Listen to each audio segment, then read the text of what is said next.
December 19th, 1944, 4:47 in the morning, deep inside the Ardennes forest in Belgium. Private First Class Vincent Romano is perched 40 feet off the ground, wedged into the frozen branches of an oak tree. It is 8 degrees Fahrenheit.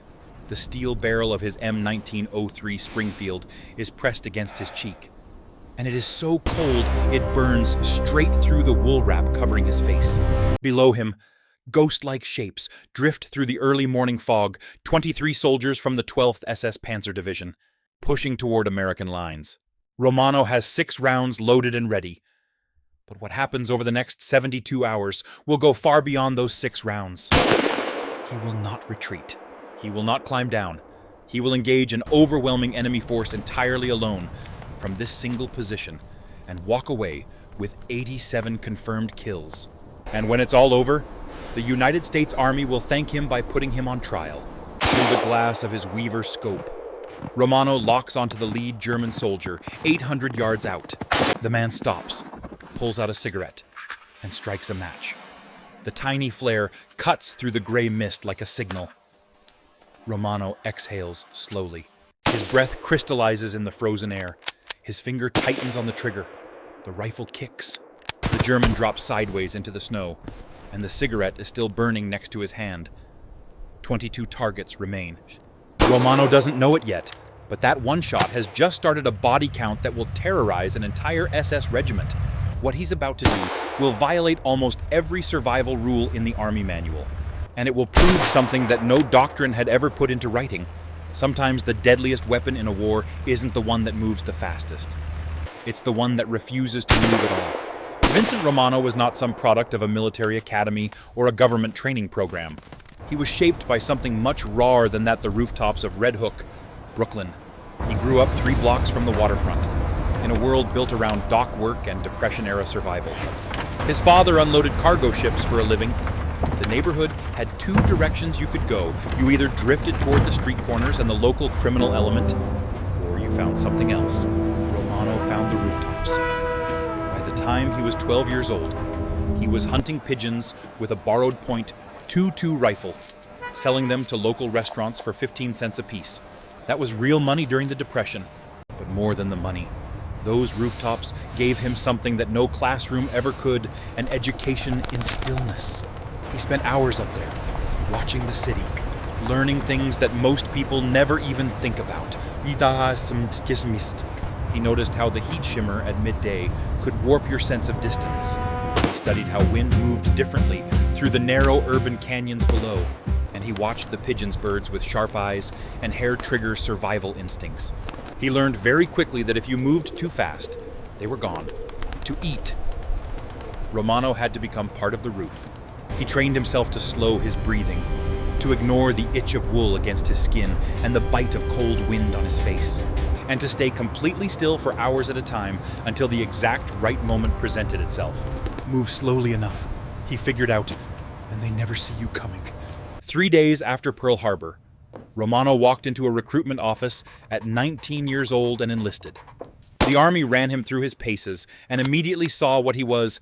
He qualified as an expert marksman on his very first attempt every single round inside the bullseye at 300 yards. They shipped him to sniper school at Camp Perry, Ohio, and that's where the tension started. Because what they taught at Camp Perry directly contradicted everything Romano had taught himself on those Brooklyn rooftops. The instructors at Camp Perry had one rule above all others: shoot and relocate. The field manual was absolutely clear on this. Never fire more than 3 shots from the same position. The reasoning was solid from a tactical standpoint. Enemy spotters and counter-snipers use muzzle flash and the crack of the bullet to triangulate a shooter's location. If you stay put, mortars and artillery will eventually zero in and kill you. Mobility. The instructors hammered home was survival. Romano sat through the training. He understood the logic. On an open battlefield, against a well-organized enemy with proper counter-sniper assets, the doctrine made perfect sense. But Romano also understood something the manual didn't cover. Doctrine is written for standard situations. It isn't written for a 12-man squad, cut off and surrounded in a dense frozen forest, with no radio and no support, watching an SS division pour through a road right below them, that situation, movement didn't mean survival. Movement meant exposure. And exposure meant a bullet in the back. The army trained him to be a hunter who runs after every kill. But the rooftops of Brooklyn had taught him something older and quieter than that. Sometimes the most dangerous hunter is the one who simply doesn't move at all. The collapse started on December 16, 1944. Hitler's last major offensive in the West, what history would call the Battle of the Bulge, hit American lines like a sledgehammer. 28 German divisions smashed into positions held by only 4 American divisions. In the first 6 hours alone, 41 German battalions struck 7 American battalions. Communication lines were cut. Units shattered. The front dissolved into total chaos. Isolated pockets of Americans found themselves surrounded, with enemy armor rolling past them in every direction. Yo!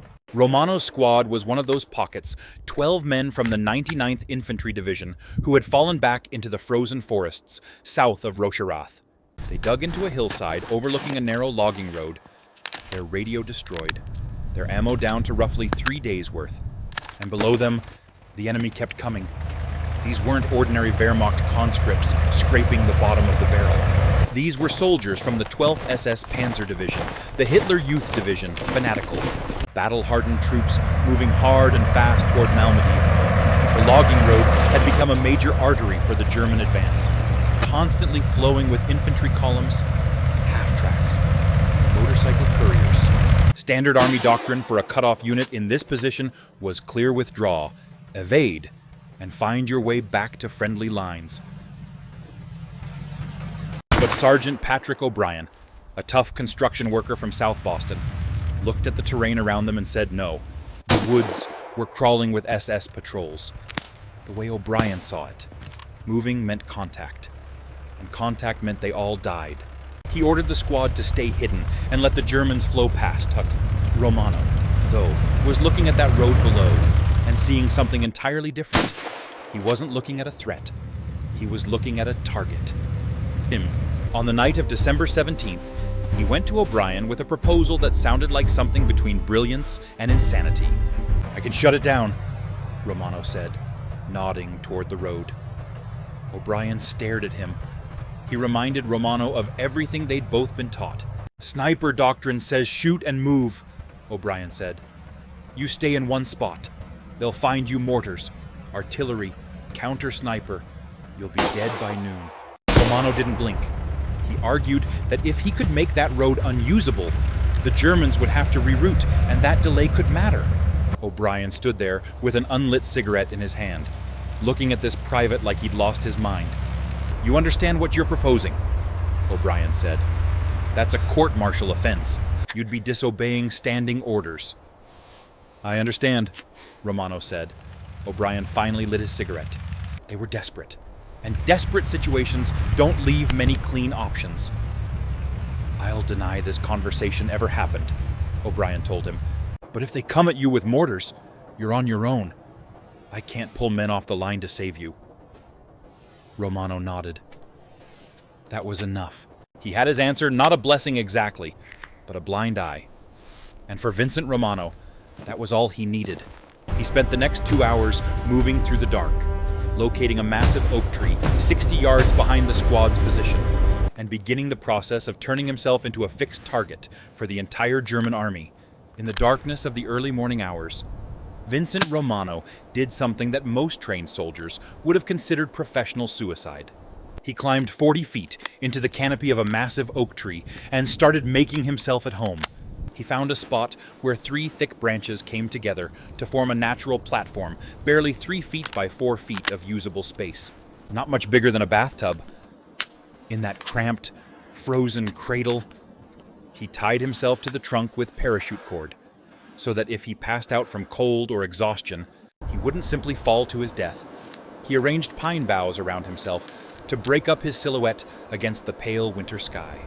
He laid out 20 rounds of ammunition within arm's reach, positioned his canteen, and sat with the full weight of a decision that could not be undone.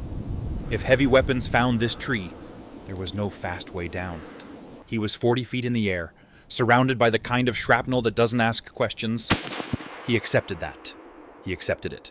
tied the last knot, and settled in to wait. Day 1 began at 6:47 in the morning with a kind of deceptive quiet.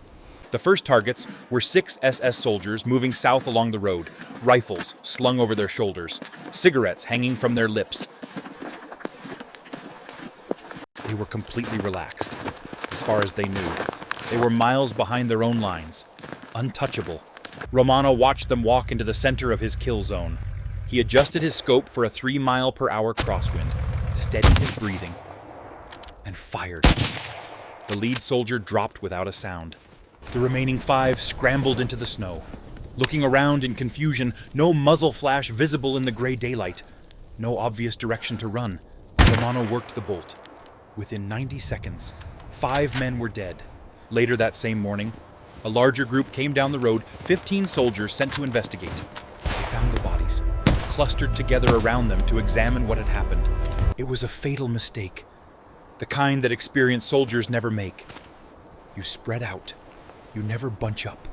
These men grouped together, and Romano fired directly into the cluster, working methodically, dropping one man after another until the survivors finally broke and ran for the tree line.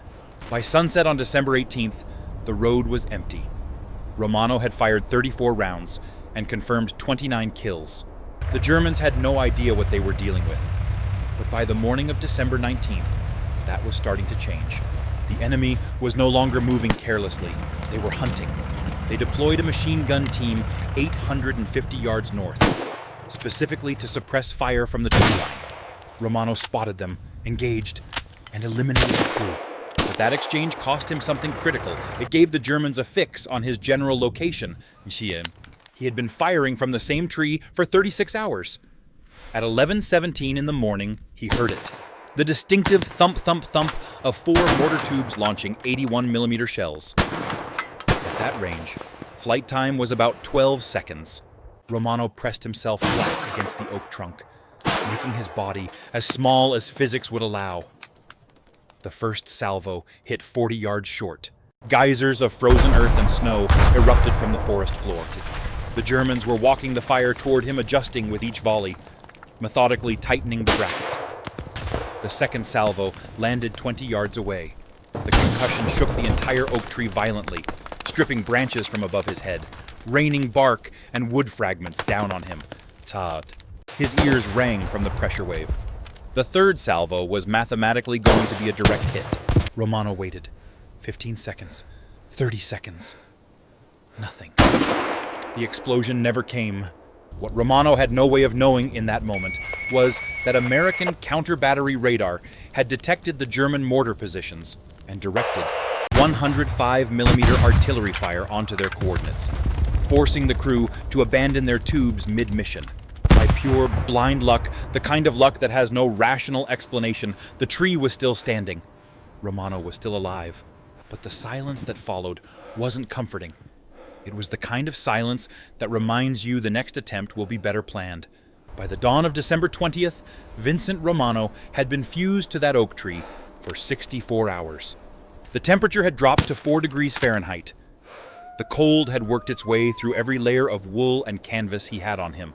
His feet had gone numb sometime around 2 in the morning, and his hands were barely responding to the signals his brain was sending them. He recognized the symptoms because he'd been taught to recognize them, the drowsiness creeping in at the edges, the mental processing slowing down, thoughts becoming thick and sluggish. Hypothermia was setting in. He was slowly dying from exposure, 40 feet off the ground, and the only thing keeping him in that tree was the fact that the road below was still empty. He had shut down an entire German supply route through sheer frozen persistence. And then, at 7:34 in the morning, the Germans made their final move. This was not another patrol. This was not another probing element. What came around the bend in that logging road was a full platoon, 41 soldiers, supported by 2 armored half-tracks with mounted machine guns. And they weren't walking. They came fast, the vehicles accelerating hard, trying to rush through the kill zone before the invisible sniper could engage them effectively. The roar of engines filled the valley. The half-tracks opened up with their machine guns, blindly hammering the hillside with suppressing fire. Branches and bark exploding all around Romano's position. Romano did not panic. His body was half frozen. His mind was running on fumes. The mechanics of the shot, the breathing, the trigger press, the follow-through, those were wired somewhere deeper than conscious thought. He started firing at 900 yards, engaging the lead elements before they even entered his optimal range. He ignored the incoming rounds, snapping through the branches inches from his face. He focused entirely on the first half-track. As the vehicle rolled over a cluster of frozen bodies from the previous day's engagements, Romano put 3 rounds through the driver's narrow vision porthole. The half-track swerved violently, crashed into a tree, and ground to a stop.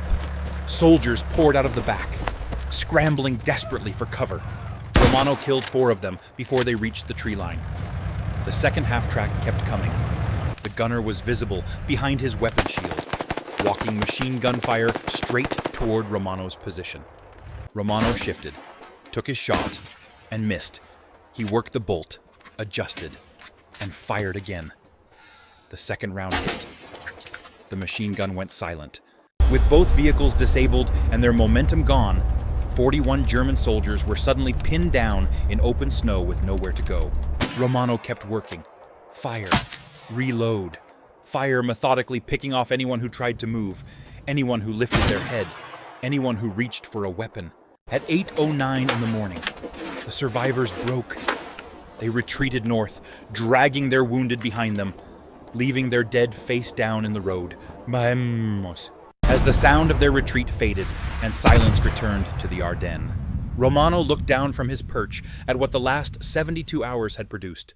The logging road below him had become a graveyard.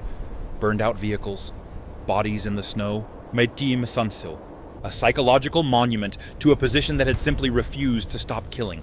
At 2:47 that afternoon, American reinforcements from the 2nd Infantry Division finally reached the squad's position. The German offensive in that sector had stalled partly from fuel shortages, and partly because one sniper with a Springfield rifle had made a single road too costly to use. At 3:15 in the afternoon, Romano finally climbed down. He had spent 72 hours and 28 minutes in that tree. He had fired 114 rounds, 87 confirmed kills. As his boots touched the ground for the first time in 3 days, his legs gave out completely, and he went down. He had won. But the army was waiting, and they had opinions about how he'd done it. The shooting had stopped. But the war for Vincent Romano was far from over. It just moved indoors, 5 miles west of the line, inside a requisitioned Belgian farmhouse. The army set up a room and called it a debriefing. Romano walked in on December 21st, 1944, and sat down across a wooden table from Captain James Buchanan, the battalion intelligence officer, and Major Harold Steinberg from Division Operations. The room was warm, genuinely. Almost offensively warm compared to the frozen hell Romano had been living in for the past 3 days. The atmosphere sitting across that table was lethal in a completely different way. Romano walked them through the engagement the way a mechanic might describe an engine overhaul. Position selection, windage adjustments, kill counts. He laid the whole thing out in flat, clinical language, seems to be where they are presenting 87 deaths as a sequence of mechanical facts. Major Steinberg let him finish, then cut straight to it. As the between are. He noted that Romano had held a single position for 3 consecutive days, in direct violation of standing orders requiring relocation after every 3 shots. He asked Romano if he was aware those orders existed, specifically to prevent enemy mortars from targeting him. Romano looked at him and said, "Yes, sir." The temperature in that warm farmhouse dropped several degrees. Romano didn't look away. He met the major's gaze and said, "The tactical situation required adaptation. The logging road represented a critical enemy supply route. Abandoning the position would have given the Germans unrestricted access." Captain Buchanan leaned forward and put both hands on the table. "That is not your decision to make," he said. "That is not your decision to make. You follow You're orders. a private. You don't follow create orders. new doctrine." Romano's answer came back flat and immediate. "With respect, sir, command wasn't present to assess the ground truth. I made the decision I believed would kill the most Germans and save the most American lives." The room went quiet. Outside, somewhere in the distance, Artillery rumbled a reminder that the Battle of the Bulge was still very much in progress. But inside that farmhouse, the question on the table had nothing to do with the Germans anymore. It was about something the army had wrestled with. Since the first military hierarchy was ever established, do you punish initiative? Or do you reward results? Buchanan pushed hard for a court-martial. By the book, he was right to do so. Romano had received his orders, understood his orders, and then deliberately ignored them for 72 hours in the field. That was the definition of unauthorized tactical modification.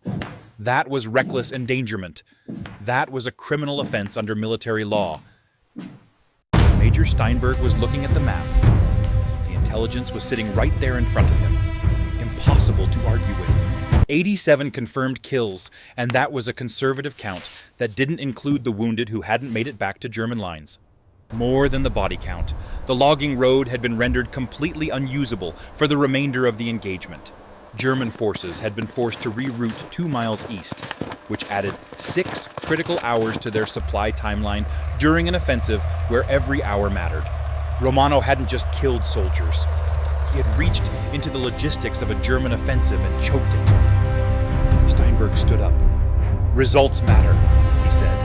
87 enemy casualties from a single position represents exceptional combat effectiveness. The verdict that came down was the kind of bureaucratic compromise that the military does better than almost anyone. The answer that technically punishes everyone while actually satisfying no one. There would be no court-martial. Romano would keep his rank, but he would receive an official reprimand in his service record for violating standing orders.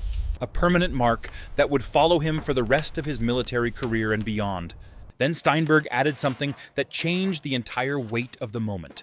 "We're forwarding your case to the division sniper training cadre for tactical analysis," he told Romano. "If your methods prove replicable under specific circumstances, we may need to revise Doctrine." Romano walked out of that farmhouse with a stain on his record, but he also walked out carrying something quieter and more durable than any commendation. The knowledge that the army had officially punished him for what he did, while simultaneously preparing to teach every future sniper how to do exactly the same thing. Even Buchanan, at the very end, couldn't quite hold the line. "War is about killing the enemy and preserving our own forces," he admitted, grudgingly, as Romano stood to leave. "You accomplished both. Doesn't make you right. Makes you useful." Vincent Romano came home to Brooklyn in September of 1945, and he came home the same way he had gone to war, quietly. When people asked what he did in Europe, he said infantry and moved on. He turned down his mother's attempts to get the local paper to run a story. He rejected the word hero entirely. He took a job as an aircraft mechanic at LaGuardia Airport and spent the next 37 years doing exactly that, maintaining engines. Doing methodical and careful work in a world where nobody was shooting at him. He got married. He raised 3 kids. He retired to a life of fixing cars in his garage on weekends. He never once mentioned the oak tree. He never brought up the 87 men who died in the snow beneath it. It was only after his heart gave out on February 3rd, 1997, that the story finally came up for air. At the funeral, Patrick O'Brien, 76 years old now, moving with a cane. The same South Boston sergeant who had lit that cigarette and looked the other way on the night of December 17th, sat down with Romano's grown children. They knew their father as a mechanic, a quiet man who fixed things. They had no idea he was considered a legend inside the 99th Infantry Division. When Romano's son Joseph asked O'Brien what his father had been like in the war, O'Brien didn't hesitate for a second. He was the bravest man I ever met, O'Brien said. And the calmest. When everything went to hell around him, he stayed focused and did what needed doing. He stayed focused. And then O'Brien told them the whole story, the frozen siege, the court-martial threat, the impossible stand, and the road that stopped moving for 3 days because one man refused to climb down from a tree. He told them their father had risked his life and his military career not for recognition, not for glory, but because he looked at a situation and saw a way to save American lives. The army eventually agreed with him, O'Brien told them, changed their doctrine based on what he did, but he never said a word about it. Just went back home like it was nothing. O'Brien was telling the truth. The vindication had come. It had just come quietly, buried in paperwork, the way the Army tends to do things. In March of 1945, the United States Army published a revised sniper doctrine. Hidden inside Section 7, Subsection 3, Paragraph 4, was a new directive in defensive positions with confirmed friendly support and favorable terrain. Snipers may maintain static positions beyond the standard 3-shot limitation, provided there is continuous reassessment of the enemy counter-sniper threat. Legal permission, in plain military language, to do exactly what Romano had done in that tree. The manual cited combat analysis from winter 1944 to 1945 operations. It contained no names. There was no mention of the kid from Red Hook who learned patience hunting pigeons on Brooklyn rooftops. No mention of the reprimand he was handed for saving his unit. The Army had punished the man and quietly adopted his method. Today, that logging road in eastern Belgium is paved over and part of a regional highway. Tourists drive it without knowing what happened there, without knowing what's underneath. But the oak tree is still standing. 80 years of growth later, it is still there in the forest, 3 branches intersecting 40 feet up, still offering a clean line of sight to the road 800 yards in the distance. There is no plaque on it, no historical marker, no sign of any kind. It is just a tree where a mechanic's son spent 72 hours doing the hardest thing a soldier can ever be asked to do, staying completely still when every nerve in his body was screaming at him to run, trusting that the frozen rifle in his half-numb hands was enough to hold back the tide. And it was. Vincent Romano proved something in those 72 hours that no field manual had ever figured out how to say. Sometimes the deadliest weapon in a war isn't the one that moves the fastest. It's the one that refuses to move at all.